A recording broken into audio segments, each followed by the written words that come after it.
Greetings and welcome back to another episode of the Aaron Jacobs podcast. I'm Aaron Jacobs, a former public school band director, now turned health coach and wellness advocate for teachers. And today we're talking about how supplements are pretty overrated.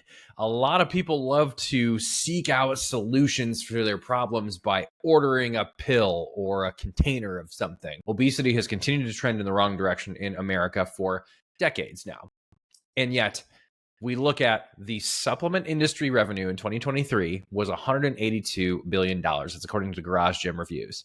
Market size of gym, health, and fitness clubs in the US was $41.4 billion. Now, obviously, billion is a big old number. And I've even crossed some numbers and heard from some people working that actually own gyms and are in the industry that say that revenue disparity is actually even wider than a 4X. Now, why is that? Because it's really simple. Because people want to pay for the simplest solution that requires the least amount of effort. But the best results for your health require some effort and investment of time and effort and energy. To that point, not that I'm trying to become a Twitch streamer, but I want to draw this point for those of you watching on YouTube. And by draw this point, I mean literally draw this point. So in terms of the getting healthy pyramid of what's most important, like we have, the old food guide pyramid. Let's talk about what's actually important here. So here goes my crappy drawing. Well, that wasn't too bad. I was actually terrible at visual arts. So if you're watching this on YouTube, you'll be able to see this. If you're listening to this on podcast, listen to this on Spotify, you'll still be able to at least understand what's going on. So the bottom of our pyramid here, that's going to be sleep. Wow, I can't write. And going to be hydration. We're just going to say H2O because I can't write in Microsoft Paint. It's terrible. All right. The next rung up of what's most important, that's your nutrition, which I'm just going to write the word food because I don't want to try to spell nutrition by using my mouse. Then after that, we've got walking, your steps. That looks so bad. And then after that, we've got, let's see if I can get a G. Oh, that looks so bad. All right. So we've got, this looks so terrible. So we've got weights next. And then we've got, after that, I'm just going to put REC. Other additional recovery techniques you might use, like foam rolling, massage gun. Maybe you enjoy biofreeze. If you're a CrossFitter, you probably bathe in the stuff like me. Hopefully not. And then finally, at the very tippy top of this pyramid, I'm going to go ahead and place supplementation or SUP. So sleep and hydration are the most important, followed by your food choices. Then how active you are outside of the gym, then being active inside of the gym with a good plan, then a little bit of recovery in addition to having good sleep and hydration. And then finally at the very top is supplements.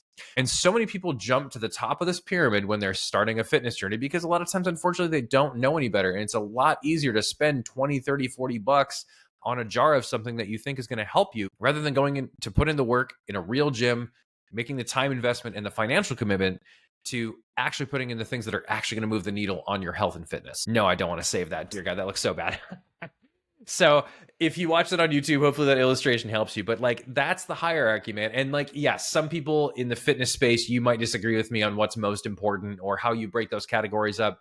But I think we can all agree that your nutrition choices and your sleep are at the bottom, and supplements are way at the top. They are not more important than lifting weights. They're not more important than just trying to recover from your workouts and planning out your rest time. They're not more important than just getting non-exercise activity and walking for weight loss, for general health. Supplements are the least important component to a weight loss journey. But certainly easy to make money using supplements. Now, is every supplement bad and is every supplement company evil? No, because let me just right off the top, let me tell you some of the things that I take. And I'm not telling anybody to take these at all. Big disclaimer right here. Disclaimer, disclaimer, disclaimer. I'm not telling you to take the supplements that I take. Everybody's journey is different. You need to consult your doctor or run some tests before you start taking supplements. Now, I very rarely do I recommend supplements to any of my clients, if at all. I did have one person that let me know that because they work with their doctor got a blood test that they were really deficient in vitamin D. And so I recommended them a brand to go with, but their doctor recommended the supplementation first. And then I offered what I thought was the best quality one. I don't make any money from supplements. I don't make any deals with supplement companies as of right now. Now, if I do make deals with a supplement company, they better have some good tasting, high quality protein powder, because that is one that I use. So definitely protein powder helps me hit my protein goal every single day. It is a convenient source of protein, and oftentimes it is actually a very inexpensive source of protein compared to other things. Second thing is, I also take a vitamin D supplement. I live in the Midwest. It is, even though it's like really, really warm out today on the day of this recording for early February, it is still not sunny enough to, even if I get outside, you're just not going to get as much vitamin D as you need. So yes, I try to eat foods that help supplement my vitamin D intake, but I do supplement with a pretty heavy dose of vitamin D. I got tested with a simple blood test from my doctor before I decided to supplement. And, when I saw that I was barely hanging on at the low end of healthy, I'm like, okay, let's try to make this more optimal. And so I've been supplementing with vitamin D consistently for years, and it makes a difference for me. I know that if I stopped taking it and my vitamin D was really deficient, I know that I'd have some real fatigue issues. I would have some performance issues in the gym. I'm sure my mood would be a mess. I also take creatine monohydrate. Creatine is one of the most research-backed supplements out there. It increases strength and muscle growth because it helps hold water in your muscles. And as a result, being more hydrated with your muscles can help reduce soreness, speed up your recovery process. There's actually some research out there that suggests that it's actually good for brain and cognitive function. And anecdotally, I can speak to this actually in the last few weeks. So during like the last part of December, first part of January, I'll admit I fell off of my creatine supplementation. Right now I have a big tub of it. It's like a white powder. It looks like, if you just take it in a regular bag, like, it looks like you're just carrying crack cocaine around. Creatine monohydrate is actually found in a lot of animal foods. It's just most people don't take in enough of the right animal foods to get enough creatine monohydrate for the benefits that I just talked about. So creatine, pretty inexpensive, probably the most researched supplement out there. And it's one that I think a lot of people can benefit from, whether they're heavily into resistance training or not, which everybody should be to some degree, no matter how old they are. So I do think everyone would do well to investigate the possibility of taking creatine monohydrate, consulting their primary care physician. Another one that I take is a krill oil or fish oil, because I don't eat fish every single day. And so I want to make sure I'm getting a little dose of omega-3s every single day, just in case I don't happen to eat any smoked salmon that day, or I don't have any walnuts that day. It just kind of covers the bases for me. I also take magnesium glycinate, and I also take a fiber supplement. So I take psyllium husk just to make sure I'm hitting that fiber intake per day. As adults, we want to try to hit between 30 and 35 grams a day. In that range, everyone's a little bit different. So I do take a few pills of psyllium husk to make sure that I get to that point. Helps things move smoothly and regularly. There are some benefits to some supplements, and there are some particular nutrient deficiencies that are very common in Americans. There is a micronutrient information center, which is run by Oregon State University, which tracks a lot of this data on the most common nutrient deficiencies in our country.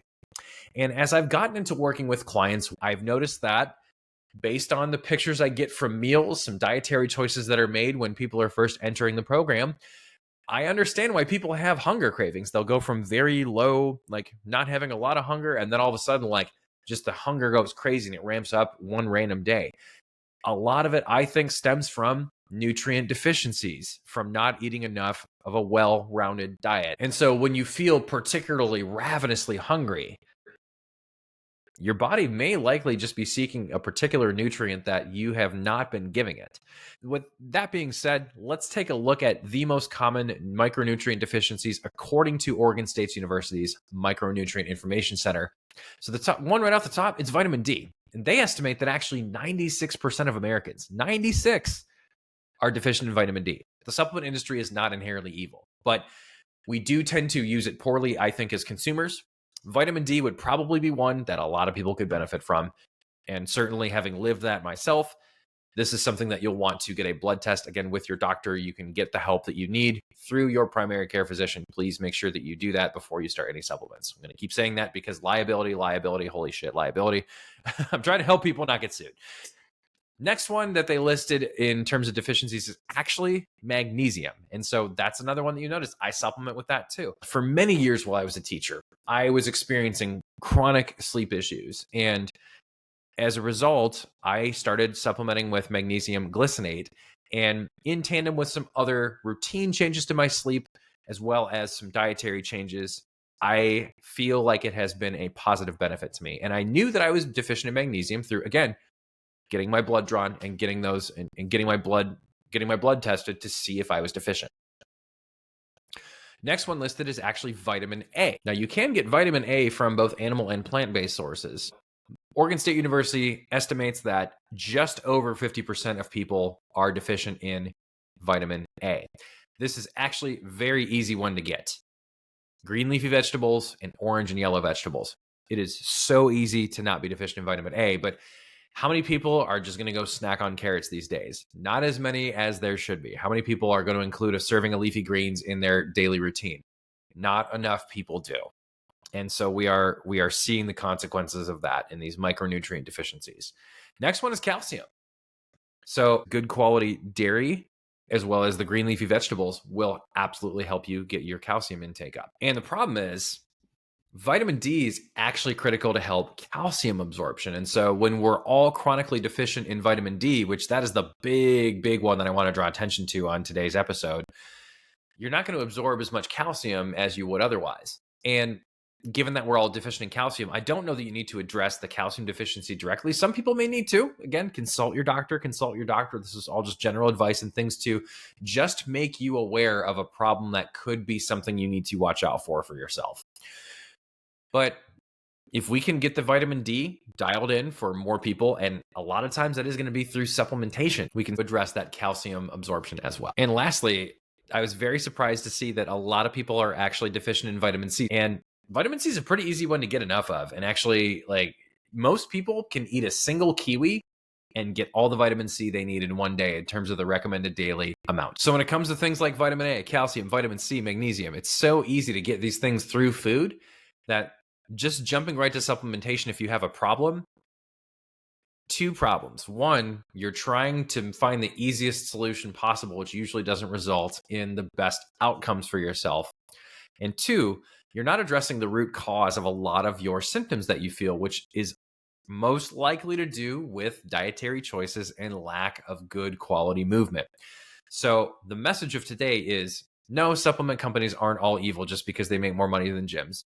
But it is very indicative of consumer behavior in America, such that people are very prone to finding what they think is the easy solution instead of doing the real work that will move the needle on their health. So are there supplements that can make a huge difference and help you feel better, help you perform better at your life, and like help you with your general health? Yes, absolutely. If I didn't supplement with vitamin D, and if I didn't take my creatine, I know my cognitive function and my mood would probably not be as good as they were. If I didn't take my magnesium, I'm sure that my sleep would not be as good as it has become over the last year. So yes, they do have a place, but I'm not spending oodles and oodles of money on supplements to fix my problems.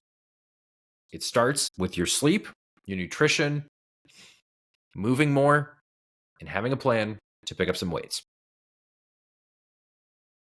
Thank you all very much for listening to the Aaron Jacobs podcast, where we highlighted some of America's biggest nutrient deficiencies and how supplement companies don't have all the answers. Everyone take care and be well.